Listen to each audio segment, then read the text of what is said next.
लड़की एक बार फिर से झुकी हुई नजरों के साथ बंजारे को पानी देकर घर के अंदर वाले हिस्से में चली जाती है। उसके जाने के बाद रईस बंजारे ने उसके पिता से पूछा, ये आप ही की लड़की थी क्या? राहगीर की बात सुन बंजारे ने हाँ में सिर हिलाया। आगे रईस बंजारा बोला, महानुभाव, ये ब्याही हुई है या कुंवारी? लड़की का पिता बोला, जी अब तक तो कुंवारी ही है।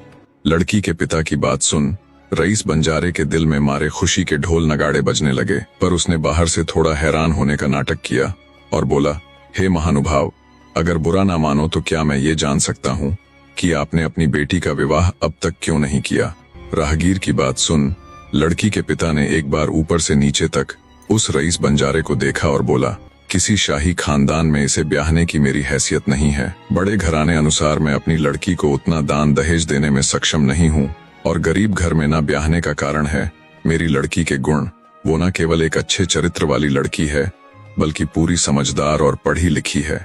मैं नहीं चाहता कि मेरी इतनी काबिल बेटी किसी गरीब घर में जाए और गरीबी का जीवन व्यतीत करे।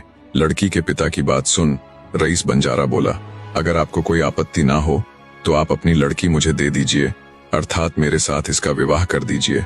मैं झोली फैलाकर आपसे आपकी लड़की मांग रहा हूँ।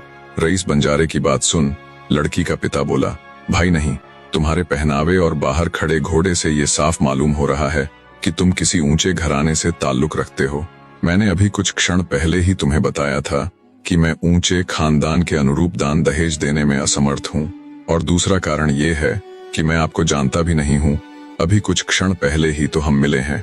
लड़की के पिता की बात सुन रईस बंजारा बोला, हे श्रीमान, जब मैं आपसे झोली फैलाकर आपकी लड़की मांग रहा हूँ तो ऐसे में दान दहेज का तो सवाल ही पैदा नहीं होता।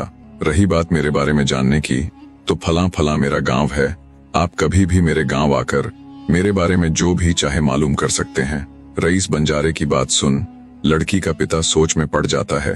फिर कुछ देर सोचकर वो उस बंजारे से कहता है, हे पथिक, मुझे इसके लिए थोड़ा समय चाहिए, क्योंकि मैं अपने भाईचारे से इस संबंध में बातचीत करके ही उचित निर्णय ले पाऊंगा और तभी आपको जवाब दे पाऊंगा।